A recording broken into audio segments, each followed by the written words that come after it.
Hi everyone, welcome to this platform.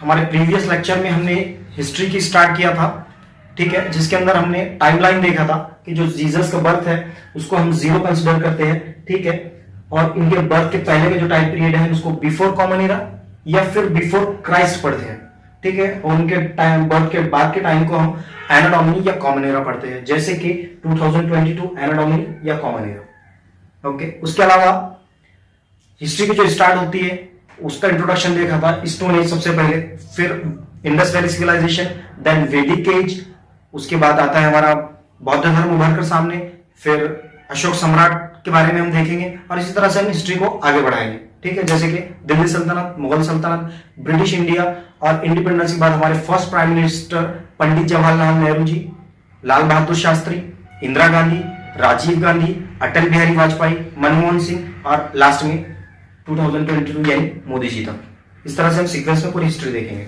ठीक है। अब जब हम हिस्ट्री की बात करते हैं तो हिस्ट्री को तीन अलग अलग पार्ट में डिवाइड किया गया है टाइम की बेसिस पे। तो जो हमारा हिस्ट्री है, एंशिएंट हिस्ट्री, मिडिवल हिस्ट्री और मॉडर्न हिस्ट्री, ये तीन भाग में डिवाइडेड है। एंशिएंट हिस्ट्री स्टार्ट होता है 2.5 मिलियन ईयर्स अगो से लेकर 700 कॉमन एरा तक। ये जो टाइम पीरियड है इसको एंशिएंट हिस्ट्री बोलते हैं, ठीक है। उसी तरह से जो हमारा मिडिवल हिस्ट्री है वो स्टार्ट होता है 700 से लेकर 1800 तक का जो टाइम है, ठीक है, ये हमारा मिडिवल हिस्ट्री है। उसके बाद 1800 ऑनवर्ड टिल 2022 ये हमारा मॉडर्न हिस्ट्री। इसी तरह से टाइम के बेसिस पे ये डिवाइडेशन है। इसके अलावा और फर्दर क्लासिफाई किया गया है हिस्ट्री को, हमें क्या सोर्सेस मिले हैं उसकी बेसिस पे, ठीक है। उसे कहा जाता है pre historic period, proto historic period and historic period. तो जो हमारा हिस्टोरिक पीरियड है, हिस्टोरिक पीरियड हम उसको कहते हैं जिसके अंदर हमारे पास रिटर्न रिकॉर्ड्स अवेलेबल है और हम उसको डेसिफर कर सकते हैं, हम उसको पढ़ सकते हैं कि वो क्या लिखा हुआ है हिस्ट्री के बारे में। तो ऐसा टाइम पीरियड जिसके अंदर हमारे पास रिटर्न रिकॉर्ड्स अवेलेबल है और हम उसको पढ़ भी सकते हैं, उसको बोलते हैं हिस्टोरिक पीरियड। जैसे कि मुगल सल्तनत, दिल्ली सल्तनत, ब्रिटिश इंडिया, इनके हमारे पास हिस्टोरिक रिकॉर्ड है, ये ऑफ कोर्स है। ऐन अकबरी, बाबरनामा, ये उनके लिटरेचर है जिसको हम पढ़कर उस टाइम की हिस्ट्री को समझ सकते हैं यानी पढ़ सकते हैं। तो ये हो गया हिस्टोरिक पीरियड। और उसके पहले का जो पीरियड है proto historic period. Indus valley civilisation के जो लोग थे, क्या वो कुछ लैंग्वेज लिखते थे? हाँ, हमारे पास उसके एविडेंसेस है कि वो कुछ लिखते थे। एनिमल्स के वो शक्लें वहां पर बनाते थे और उनकी कुछ एक डिफरेंट लैंग्वेज थी जो हम अभी तक डेसिफर नहीं कर पाए हैं, ट्रांसलेट नहीं कर पाए हैं। तो इस टाइम का हमारे पास रिटर्न रिकॉर्ड तो है लेकिन हमने उसको अभी तक डेसिफर नहीं किया है, नॉट येट डेसिफर। तो ऐसा पीरियड जिसके हमारे पास रिटर्न रिकॉर्ड्स है लेकिन हम उसको पढ़ नहीं पाए हैं, उसको प्रोटो हिस्टोरिक कहते हैं। और ऐसा टाइम पीरियड जिसके पास हमारे पास रिटर्न रिकॉर्ड है ही नहीं, not available, return records available ही नहीं है, उस टाइम पीरियड को हम प्री हिस्टोरिक टाइम पीरियड कहेंगे। जैसे स्टोन एज, स्टोन एज के हमारे पास सिर्फ आर्कियोलॉजिकल एविडेंसेस है कि किस तरह के स्टोन वगैरह यूज किया करते थे, बट रिटर्न रिकॉर्ड्स नहीं है, तो वो टाइम पीरियड हमारा प्री हिस्टोरिक आ जाएगा, ठीक है। तो हम अब यहीं से स्टोन एज से हमारी हिस्ट्री का लेक्चर ये स्टार्ट करते हैं, ठीक है। तो आप लोग सोच रहे होंगे कि इसके पहले लेक्चर में सर स्टोरी थी, अब स्टोरी किधर है? तो अब हमारी स्टोरी स्टार्ट होती है। स्टोरी का टाइटल है टाइम मशीन। तो इस टाइम मशीन की स्टोरी में जो हमारा हीरो है, अब जो हीरो है, हीरो का नाम मैं लास्ट में बताऊंगा, ये एक सस्पेंस है, ठीक है। जो हमारा हीरो है इसको आदत है कि पिछले दौर में क्या हुआ था ये जानने की। तो ये जानने के लिए सबसे पूछता रहता है कि भाई पिछले दौर में क्या हुआ था। लोग उसको बताते हैं पहले भूत प्रेत हुआ करते थे, शैतान हुआ करते थे, राक्षस हुआ करते थे। तो वो सुनकर कहता है यार ये लोग बकवास कर रहे हैं, ऐसा कुछ नहीं होता। मैं एक काम करता हूं, मैं खुद पिछले दौर पर जाकर देखता हूँ, ठीक है। तो वो एक टाइम मशीन उसके पास होती है, उस टाइम मशीन पर बैठता है और वो चला जाता है आज से 2.5 मिलियन ईयर्स अगो, यानी कि इस पीरियड में वहां पर चला जाता है, ठीक है। और टाइम मशीन में बैठने के बाद वो लैंड होता है इंडिया के साउथ के रीजन में। साउथ के रीजन में एक जगह उतरता है और उतरने के बाद यहाँ पर आंध्र प्रदेश का ये एरिया है, यहाँ पर साउथ में लैंड होने के बाद उसको एक पर्सन दिखाई देता है जिसका नाम होता है पाली। वो पाली से पूछता है भाई तुम्हारा नाम क्या है? तो बताता है मेरा नाम पाली है। उसको पूछता है ये कौन सी प्लेस है? ये बोलता है आंध्र प्रदेश की कुर्नूल केव्स नाम की ये प्लेस है, कुर्नूल केव्स, ठीक है। तो कुर्नूल केव्स के अंदर वो क्या देखता है, फॉलो कर रहा है पाली को। अब वो पाली क्या करता है, एक एनिमल का हंट करता है, बड़ा सा पत्थर उठाता है और पत्थर एनिमल को मारता है। लेकिन वो जो पत्थर है एनिमल को नहीं लगता बल्कि एक दूसरे पत्थर पर जाकर टकराता है, जिसकी वजह से कोलिजन होता है और कोलिजन की वजह से फायर प्रोड्यूस होती है। ये कहां पर? कुर्नूल में फायर प्रोड्यूस होती है। तो पाली को देखता है, पाली देखता है ये क्या है, उसको नहीं पता होता, इससे पहले वो फायर से इंट्रोड्यूस नहीं होता है। तो हमारा हीरो जो है वो बताता है पाली को कि ये भाई फायर है, हम इसको लाइट के लिए यूज कर सकते हैं, मीट को रोस्ट करने के लिए यूज कर सकते हैं, ठीक है। तो उसके मल्टीपर्पज यूजेस उसको बताता है। तो पाली बोलता है यार ये तो बहुत अच्छी चीज है, ठीक है। तो यहाँ पर फायर के बारे में पाली को पता चल जाता है। उसके बाद पाली जो है हमारा धीरे धीरे ट्रैवल करता है और आगे कर्नाटक के हुंसगी में वो जाकर पहुंचता है। तो हुंसगी के अंदर वो बैठता है और सोचता है कि भाई मैंने पिछली बार पत्थर थे एक एनिमल का हंट करने की कोशिश किया था, लेकिन वो भाग गया था क्योंकि पत्थर बहुत भारी था और उसका शेप इस तरह से नहीं था कि मुझे उसकी ग्रिप आए। तो अब क्या करता है यहाँ पर हुंसगी में उस पत्थर को तराशना शुरू करता है, कार्व करता है और कार्व करके इस शेप में बना देता है। बड़ी साइज का ही होता है लेकिन इस शेप में बना देता है कि वो सही से उसको ग्रिप आए और वो हंट कर सके, ठीक है। और हुंसगी से वो ट्रैवल करते हुए निकलता है, धीरे धीरे धीरे धीरे वो जाता है एमपी की तरफ और एमपी में पहुंचता है भीमबेटका के एक प्लेस पर, ठीक है। भीमबेटका में पहुंचने के बाद रात हो जाती है, वो थक जाता है, वो सोचता है कि अब मैं आराम करता हूँ, सोता हूँ। अब वो एक केव ढूंढता है, केव में जाता है, फायर वहां पर लगाता है, फायर लगाने के बाद वहां आराम करता है, रेस्ट करता है, सोने की कोशिश करता है। उसको नींद नहीं आती है, बेचैन होता है, करवट बदलता है, जिसकी वजह से उसको गुस्सा आता है, चिड़चिड़ापन होता है। वो पत्थर उठाता है, पत्थर केव की वॉल पर मारता है। अब आप लोग बोलेंगे बार बार पत्थर कहां से बीच में आ रहा है, तो भाई हम स्टोन एज के बारे में पढ़ रहे हैं तो पत्थर तो बार बार आएंगे, ठीक है। तो वो पत्थर उस वॉल पर, केव की वॉल पर मारता है, जिसकी वजह से वहां पर एक लाइन बन जाती है, निशान इस तरह का वहां बन जाता है। तो उसको दिखता है अरे यार यहाँ पर तो कुछ बन गया है, पत्थर से कुछ बन रहा है इससे।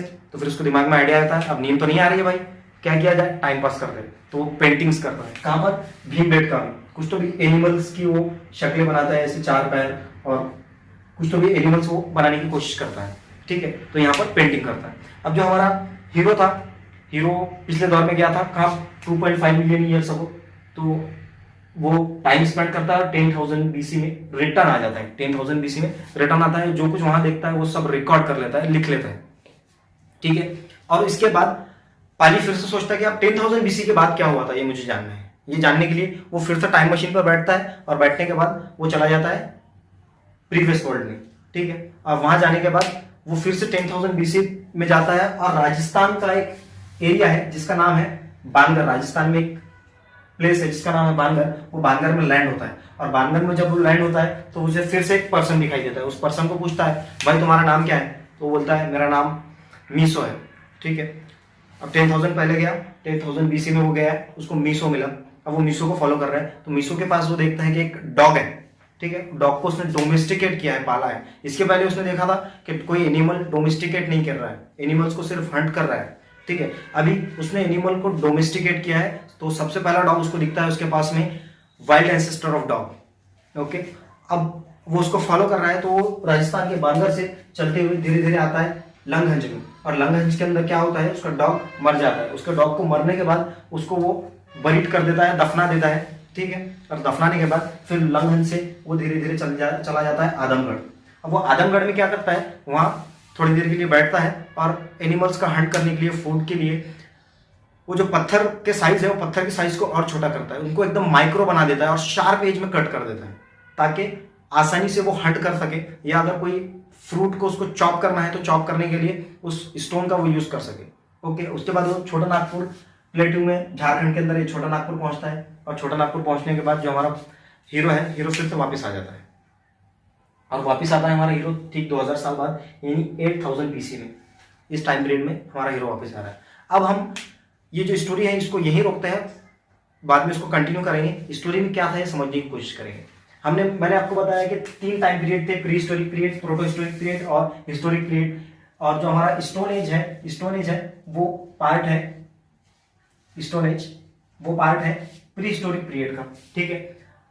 अब जो स्टोन एज है, स्टोन एज को फर्दर क्लासिफाई किया गया है 3 और पीरियड्स के अंदर, क्योंकि लॉन्ग स्पेन टाइम है, तो उसको और 3 पीरियड में क्लासिफाई किया गया है। वो 3 पीरियड है पैलियोलिथिक पीरियड, मेसोलिथिक पीरियड और नियोलिथिक पीरियड। तो हमारी स्टोरी के अंदर जब हमारा हीरो प्रीवियस टाइम में गया था तो सबसे पहले उसको कौन मिला था, पाली, यानी पैलियोलिथिक पीरियड। तो हमारा पहला पीरियड है पैलियोलिथिक पीरियड, ठीक है। तो ये पैलियोलिथिक पीरियड में हमारा हीरो कब गया था, 2.5 मिलियन ईयर्स अगो वो गया था। और रिटर्न कब आया था, 10,000 में वापस आया था। तो पैलियोलिथिक पीरियड चलता है 2.5 मिलियन ईयर अगो से लेकर 10,000 बीसी तक का जो टाइम पीरियड है, हम इसको पैलियोलिथिक पीरियड कहते हैं। और इसी को ही ओल्ड स्टोन एज भी कहते हैं। ये कवर करता है हिस्ट्री का हमारा 98% ह्यूमन लाइफ का स्पैन कवर करता है पैलियोलिथिक पीरियड।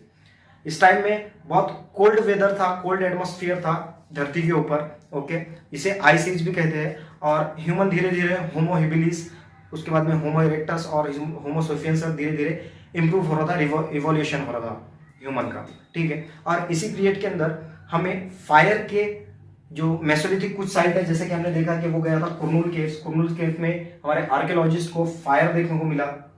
उसके बाद में हुंस्की में उन्होंने देखा स्टोरी में मैंने बताया था कि वो फायर, उसको यहाँ पर कुरनूल में वो फायर प्रोड्यूस होता है, हुंस्की में वो स्टोन्स को टूल्स में कन्वर्ट करता है, फिर हुंस्की से वो भीमबेटका जाता है। तो भीमबेटका की केव बहुत इंपॉर्टेंट है, ये लंबे समय तक चलने वाली केव है, ये तीनों पीरियड में चलती है, पैलियोलिथिक, मेसोलिथिक और नियोलिथिक पीरियड के अंदर। तो भीमबेटका का सिग्निफिकेंस ये है कि यहाँ पर हमको पहली बार पेंटिंग देखने को मिली, ठीक है। तो पहली बार पेंटिंग ह्यूमन ने किस टाइम पीरियड में किया था? पहली बार पेंटिंग किया था पैलियोलिथिक पीरियड में, ठीक है। इसी तरह से हमारा जब हीरो 10,000 BC में वापस आ गया था, 10,000 BC में रिटर्न आने के बाद फिर से गया था 10,000 BC में फिर से गया और 8,000 में रिटर्न आया। तो ये जो हमारा दूसरा बार जब गया था उसको कौन मिला था? मीसो मिला था, यानी हमारा दूसरा टाइम पीरियड है मेसोलिथिक पीरियड। और ये मेसोलिथिक पीरियड चलता है 10,000 BC से लेकर 8,000 BC तक, ओके।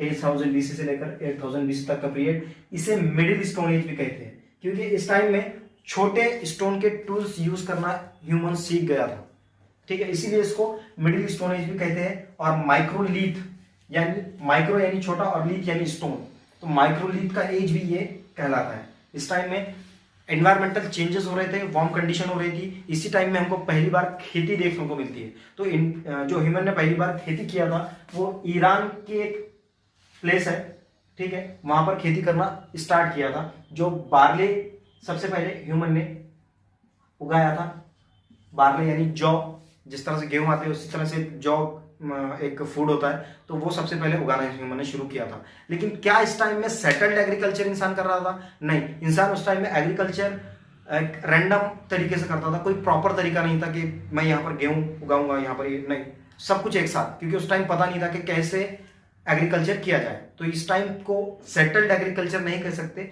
लेकिन हाँ, एग्रीकल्चर का स्टार्ट जो हुआ था वो हमारा मेसोलिथिक पीरियड के अंदर हो चुका था, ओके। और इसके अलावा डॉग का डोमेस्टिकेशन हमने देखा स्टोरी के अंदर, जो हमारा बानगढ़ के अंदर हमारा ये जो साइट्स है, बानगढ़, लंगाहंज, आदमगढ़ और छोटा नागपुर, ये मेसोलिथिक साइट्स है। और बानगढ़ के अंदर हमने देखा था स्टोरी के अंदर कि यहाँ उसके पास एक डॉग होता है। तो डोमेस्टिकेशन ऑफ डॉग हमें पहली बार कहाँ देखने को मिलता है? वो मिलता है मेसोलिथिक पीरियड के अंदर, ठीक है। इसी तरह से ये हमारे दो पीरियड हो गए। इसके बाद में आता है नियोलिथिक पीरियड। नियोलिथिक पीरियड चलता है 8,000 BC से लेकर 4,000 BC तक का। तो ये जो नियोलिथिक पीरियड का टाइम है वो हम देखेंगे हमारे नेक्स्ट लेक्चर में, और उसके बाद शुरू करेंगे इंडस वैली सिविलाइजेशन। और इसी तरह से जो हमारा हीरो का सस्पेंस है वो भी हम हमारे नेक्स्ट लेक्चर के अंदर देखेंगे, ठीक है। तो मैं उम्मीद करता हूँ यहाँ तक कि आपको स्टोरी समझ में आई होगी।